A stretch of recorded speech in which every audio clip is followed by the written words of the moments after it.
Bonsoir, mon nom est Thiaba Kamarassi, je suis la présidente du conseil d'administration d'ASD et au nom de mes collègues au sein de ce conseil, je voudrais vous présenter nos salutations et vous donner des nouvelles sur la manière dont ASD gère la réalité actuelle de la pandémie de Covid-19 au moment où nous entrons dans notre deuxième semaine d'enseignement à distance. Nous sommes heureux qu'en cette période de crise, notre école, sous l'impulsion de son directeur, M. Alan Knobloch, et de toute l'équipe managériale, ait pu mettre en place un système d'enseignement à distance permettant à nos enfants de poursuivre leurs cours. Bien qu'actuellement, une grande partie de nos élèves, parents, professeurs, et même membres du conseil d'administration, soient dispersés sur 3 continents, le conseil d'administration continue de travailler en étroite collaboration avec la direction de l'école pour suivre l'évolution de la situation au jour le jour.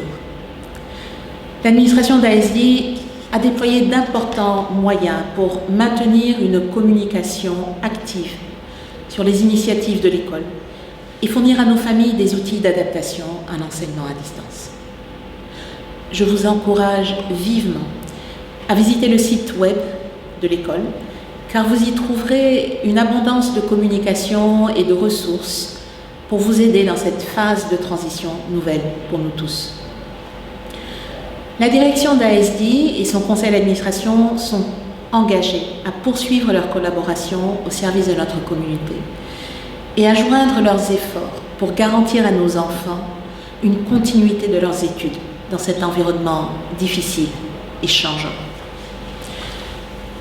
Dès le début du mois de février, quand les nouvelles de la propagation massive du coronavirus en Chine ont commencé à se répandre, le directeur, avec l'approbation du conseil d'administration, a commencé à élaborer une stratégie et à proposer des plans d'urgence au conseil d'administration au cas où le virus atteindrait le Sénégal.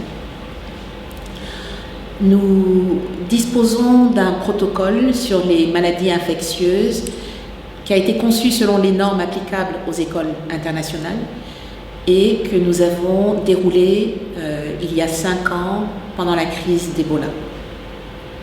Conformément à ce protocole, notre école a entamé des consultations régulières avec l'unité médicale de l'ambassade des États-Unis, diverses sources médicales professionnelles, le CDC et les services de santé sénégalais, afin d'être en mesure de prendre des décisions sur la base d'informations et de conseils fournis par ces sources, et également sur la base des directives officielles du gouvernement du Sénégal. Dès que le premier cas de Covid-19 a été déclaré, le 2 mars au Sénégal, ASD a constitué une équipe d'action d'urgence, une EAU, composée des responsables pédagogiques et opérationnels de l'école, ainsi que de l'infirmière et d'un conseiller. Et le 3 mars, par un vote en ligne, le conseil d'administration a approuvé la première mesure réglementaire liée au Covid-19 et a annoncé à la communauté que tout élève, parent d'élèves, employé, ainsi que toute personne vivant sous leur toit et qui aurait récemment visité un pays classé niveau 3 par le CDC, se verrait interdire l'accès au campus pendant 15 jours après avoir quitté le pays en question et ne serait réadmis qu'à condition de ne présenter aucun symptôme. Lors de sa réunion du 6 mars, le Conseil a étudié et validé le plan Covid-19 mis en place par l'équipe d'action d'urgence d'ISD. Et à l'approche des vacances de printemps, constatant que de plus en plus de pays européens rejoignaient la liste des niveaux 3 du CDC, le Conseil a tenu une réunion le 13 mars pour étudier la recommandation de l'équipe d'action d'urgence selon laquelle, pour des raisons de sécurité, ISD ne rouvrirait pas son campus à la rentrée des vacances de printemps. Conscient que le président de la République annoncerait probablement sous peu une fermeture de toutes les écoles sur le territoire national, le Conseil s'est donné 72 heures pour annoncer une fermeture de 15 jours.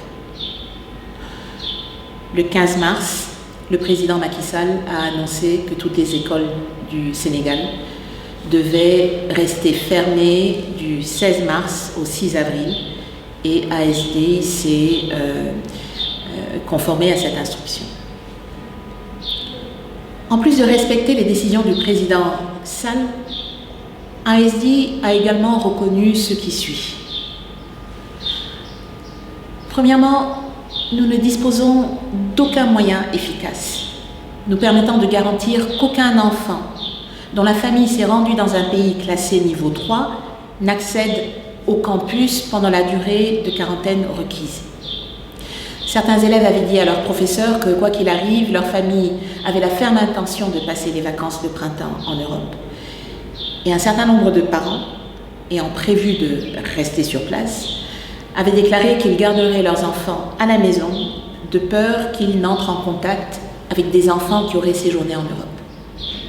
Il était donc à craindre qu'un grand nombre d'élèves ne viennent pas à l'école, soit en raison de restrictions de voyage, soit du fait de préoccupations de leurs parents. Deuxièmement, beaucoup d'enseignants partageaient cette préoccupation et étaient inquiets de devoir assurer des cours dans des conditions où ils pouvaient être potentiellement en contact avec des élèves revenant de pays classés niveau 3. Enfin, troisièmement, nous avions également des préoccupations concernant une pénurie potentielle d'enseignants du secondaire à la rentrée. En effet, 9 enseignants, dont 8 du secondaire, avaient prévu de se rendre ou étaient déjà à l'étranger, dans des pays hors niveau 3, mais ne pouvaient pas revenir à Dakar. Plusieurs pays, dont le Sénégal, ayant décidé de fermer leurs frontières aériennes. Dans le cadre de notre plan de contingence, Nika Johnson, qui est notre directrice de l'innovation, avait commencé dès le 9 mars à dispenser à nos enseignants des sessions de formation à l'enseignement sur le modèle d'école qui, au plan international, avait commencé depuis plusieurs semaines à dispenser un enseignement en ligne à leurs élèves. Tout au long de la semaine des vacances de printemps, le Conseil a été en contact avec le directeur chaque jour, y compris le samedi et le dimanche. La réunion mensuelle ordinaire du Conseil d'administration s'est tenue par vidéoconférence le 26 mars. Et en réponse à l'invitation que nous avions lancée à l'ensemble des membres de la communauté, 19 parents avaient confirmé leur participation et reçu un lien pour observer les délibérations. La majeure partie de la réunion a été consacrée à répondre à diverses questions envoyées par ces parents et s'est poursuivie avec une mise à jour sur la situation liée au Covid-19 et par rapport à l'école et à la communauté dans son ensemble.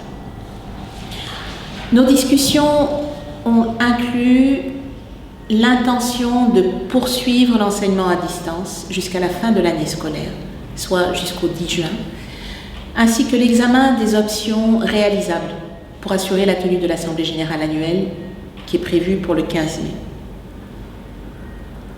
Le 31 mars, le Conseil s'est tenu en urgence pour voter la confirmation de la fermeture des locaux de l'école jusqu'à la fin de l'année scolaire et la poursuite de l'enseignement à distance jusqu'à cette date. Comme nous le savons tous, la prolongation de la fermeture des écoles du Sénégal jusqu'au 4 mai a été prononcée par le président Macky Sall le 1er avril. Bien sûr, nous ne pouvons pas prédire l'avenir, mais sur la base de l'évolution de la pandémie, depuis qu'elle a commencé le 17 novembre 2019, nous supposons que le Covid-19 ne va pas disparaître de la scène mondiale comme par enchantement d'ici les semaines à venir. Du fait du caractère international de notre communauté et de l'incapacité de l'école à contrôler tous les mouvements de ses membres, nous avons estimé qu'il ne serait ni raisonnable, ni responsable de privilégier l'éducation sur site à notre santé collective et individuelle.